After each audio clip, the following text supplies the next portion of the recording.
आज हम सामान्य हिंदी व्याकरण के महत्वपूर्ण प्रश्नों पर बातचीत करेंगे। ये सभी प्रश्न बार बार प्रतियोगी परीक्षाओं में पूछे गए हैं।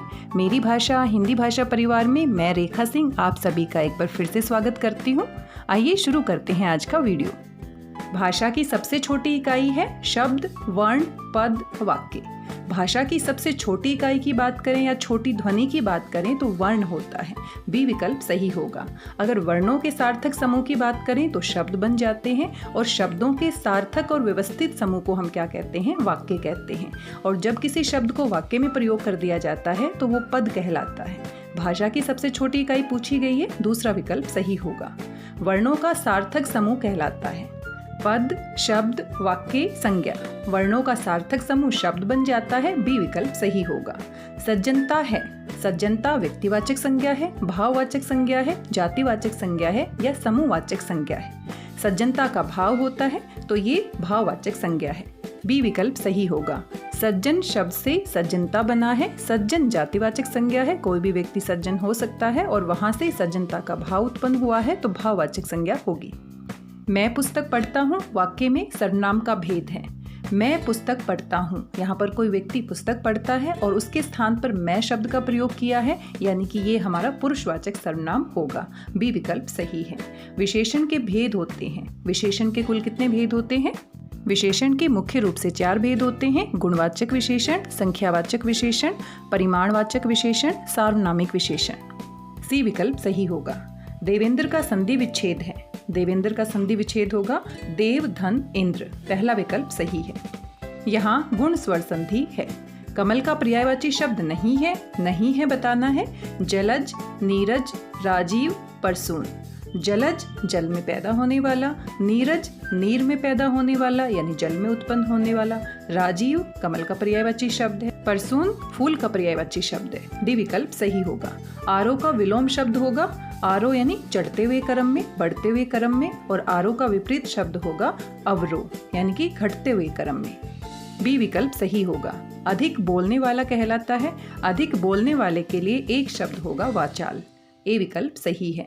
बकवादी बकवास करने वाला, बहुभाषी बहुत ज्यादा भाषाएं बोलने वाला, मितभाषी बहुत कम बोलने वाला, ए विकल्प सही है।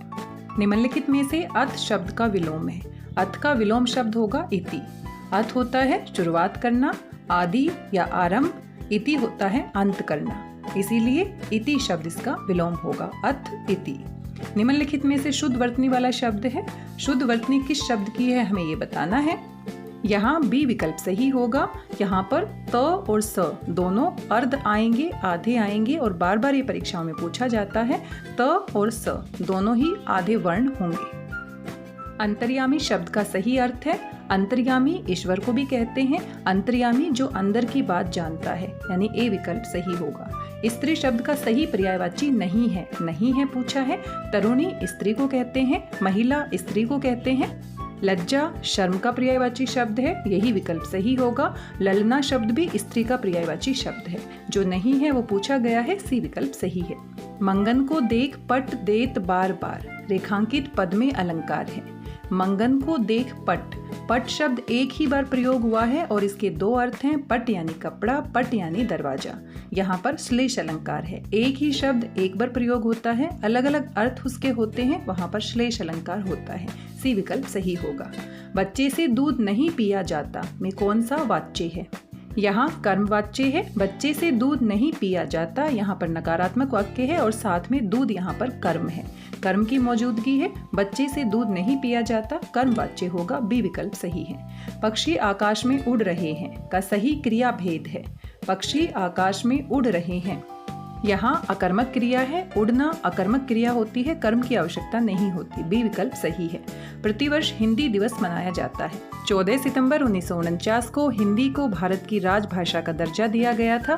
साथ में देवनागरी को लिपि स्वीकार किया गया था, इसीलिए 14 सितंबर को प्रतिवर्ष हिंदी दिवस मनाया जाता है, ए विकल्प सही होगा। निम्नलिखित में से शुद्ध वर्तनी वाला शब्द है। भौगोलिक कैसे लिखा जाता है आप देख सकते हैं, यहाँ पर बी विकल्प सही होगा।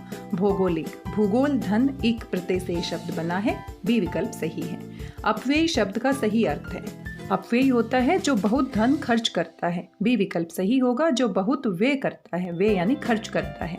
अपव्ययी मितव्ययी, मितव्ययी होता है जो कम खर्चा करता है, अपव्ययी होता है जो बहुत अधिक खर्चा करता है। बी विकल्प सही है। झंडा शब्द का पर्यायवाची नहीं है, नहीं है पूछा है पताका, निकेतन, ध्वज, परचम। यहाँ पर निकेतन सही होगा, निकेतन का अर्थ होता है घर। दीप धन अवली का संधि शब्द है दीपावली, और सही तरीके से कौन से विकल्प में लिखा गया है? सी विकल्प में, दीपावली। सी विकल्प सही है। कमल सा कोमल गात सुहाना में कौन सा अलंकार है? जहाँ पर सा, से, सी, सम समानता दिखाने के लिए प्रयोग किए जाते हैं, वहाँ उपमा अलंकार होता है। यहाँ पर कमल सा कोमल गात सुहाना, यहाँ पर कोमल गात यानी कोमल शरीर की तुलना कमल के समान की है, इसीलिए यहाँ पर उपमा अलंकार है। सी विकल्प सही होगा। दिए गए विकल्पों में से विग्रह एवं समास के नाम का सही विकल्प चुनिए। राधा कृष्ण, राधा के लिए कृष्ण। बहुब्रीहि समास गलत है, क्योंकि राधा कृष्ण यहाँ पर जोड़े के रूप में प्रयोग हुआ है, द्वंद्व समास होगा। राधा कृष्ण, राधा का कृष्ण कर्मधारय समास गलत होगा। राधा कृष्ण, राधा और कृष्ण द्वंद्व समास, तीसरा विकल्प सही है। निम्नलिखित विकल्पों में से कौन सा विकल्प पुरुषवाचक सर्वनाम है? पुरुषवाचक सर्वनाम में हम 3 तरह से शब्दों का प्रयोग करते हैं। उत्तम पुरुष मैं, मेरा, हम, हमारा, इस तरह के शब्द आते हैं। मध्यम पुरुष तुम, तुम्हारा, तुम्हें, इस तरह के शब्दों का प्रयोग होता है। और अन्य पुरुष के लिए वह, उसका, उसे, इस तरह के शब्द हम प्रयोग करते हैं। तो यहाँ पर हम देख सकते हैं मैं और हम, ये दोनों ही पुरुषवाचक सर्वनाम में आते हैं, तो ए विकल्प सही होगा, पहला ही विकल्प सही है। राधा नाच रही है में राधा है, जब राधा शब्द को हम वाक्य में प्रयोग कर देते हैं तो पद बन जाता है, ये दूसरा विकल्प सही होगा।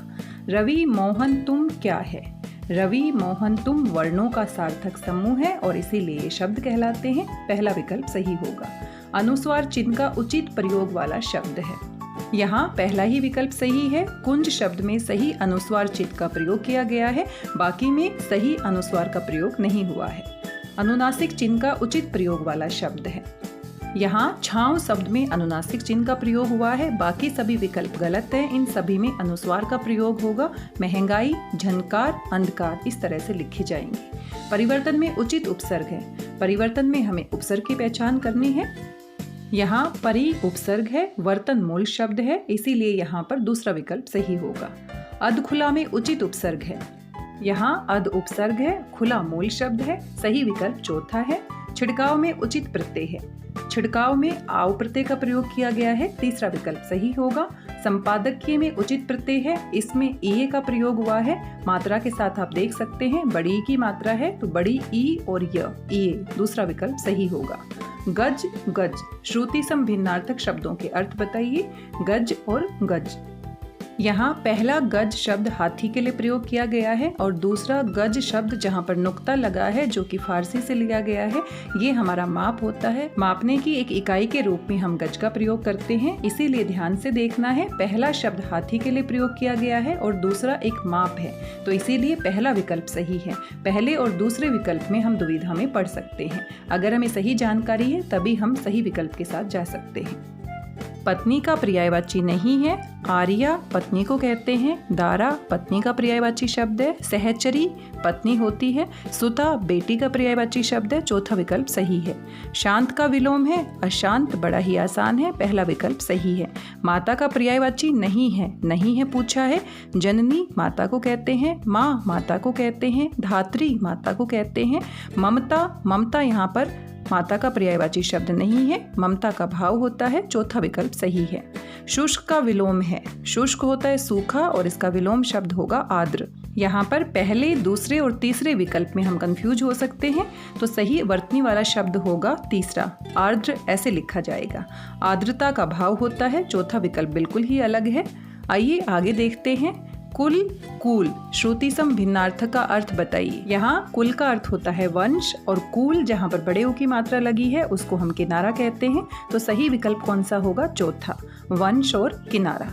तुम यहाँ आओ वाक्य में उद्देश्य बताइए। वाक्य के 2 अंग होते हैं, उद्देश्य और विधेय। जिसके बारे में वाक्य में कहा जाता है उसे हम उद्देश्य कहते हैं। तुम यहाँ आओ, तो यहाँ पर तुम शब्द क्या है? उद्देश्य। यहाँ आओ हमारा विधेय होगा जो कि उद्देश्य के बारे में बताया गया है। यहाँ चौथा विकल्प सही होगा। नीता भोजन बनाती है, रेखांकित क्या है? भोजन यहाँ पर पद है क्योंकि इसको हमने वाक्य के नियम में बांध दिया है। सागर, मदन, गुलाब ये सभी क्या हैं? शब्द के उदाहरण हैं। चौथा विकल्प सही होगा। अनुस्वार चिन्ह का उचित प्रयोग वाला शब्द है।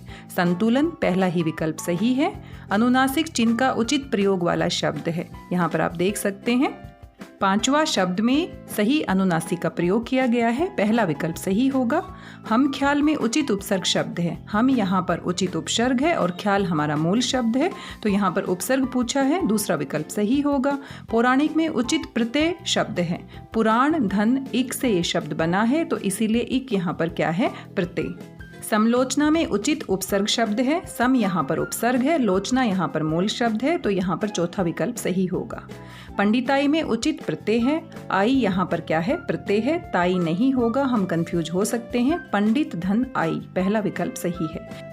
अवधि, अवधि श्रुति सम भिन्नार्थक शब्दों के अर्थ बताइए। अवधि छोटी ई की मात्रा के साथ होता है एक निश्चित समय, और अवधि बड़ी ई की मात्रा के साथ भाषा का नाम है। तो निश्चित समय और एक प्रकार की भाषा पहला विकल्प सही है। सेवक का पर्यायवाची नहीं है। नौकर, चाकर, दास ये तीनों ही क्या है? सेवक के पर्यायवाची शब्द हैं। दास्य, दास्य का भाव होता है। चौथा विकल्प सही है। दुर्गम का विलोम है। दुर्गम, सुगम दूसरा विकल्प सही होगा। पुत्र का पर्यायवाची नहीं है पूछा है। तनय पुत्र को कहते हैं। सुत पुत्र होता है, बेटा भी पुत्र होता है। तनु शरीर होता है। चौथा विकल्प सही होगा। सूची, शुचि श्रुति सम भिन्नार्थक का अर्थ बताइए। सूची होती है तालिका और शुचि होता है पवित्र। पहला विकल्प सही होगा, तालिका और पवित्र। आयात का विलोम है, आसान शब्द है। निर्यात दूसरा विकल्प सही होगा। मुझे आज बाहर खेलने का मन हो रहा है। अर्थ के आधार पर वाक्य का भेद है। मुझे आज बाहर खेलने का मन हो रहा है इच्छावाचक है। पहला ही विकल्प सही है। अभी तुम बाहर जाओ अर्थ के आधार पर वाक्य है। यहाँ पर आज्ञा दी जा रही है, इसीलिए आज्ञावाचक है। पहला विकल्प सही है।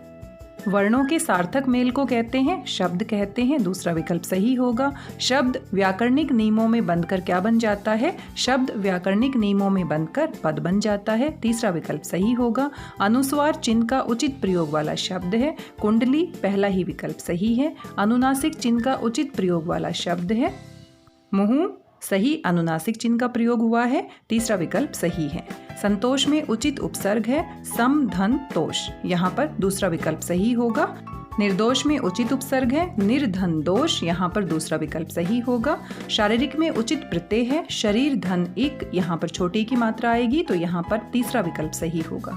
ओढ़नी में उचित प्रत्यय है। यहाँ पर ओढ़ मूल शब्द है। नी प्रत्यय का प्रयोग किया गया है, ओढ़नी बन जाता है, तो यहाँ पर दूसरा विकल्प सही होगा।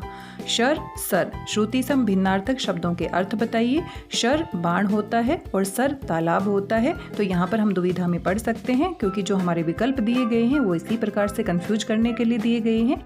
पहला जो शब्द है शर, उसका अर्थ होता है बाण, और दूसरा जो सर है उसका अर्थ होता है तालाब। तो यहाँ पर आप देख सकते हैं चौथा विकल्प सही है, बाण और तालाब। घर का पर्यायवाची नहीं है पूछा है। गृह, आल्य, निकेतन ये तीनों ही घर के पर्यायवाची शब्द हैं। ताज शब्द मुकुट का पर्यायवाची शब्द है। चौथा विकल्प सही है।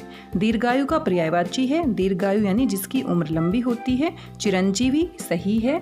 जीवी नहीं, दीर्घ नहीं, चिराग नहीं, तो पर्यायवाची शब्द पूछा है। चिरंजीवी को ही दीर्घायु कहते हैं। पहला ही विकल्प सही है।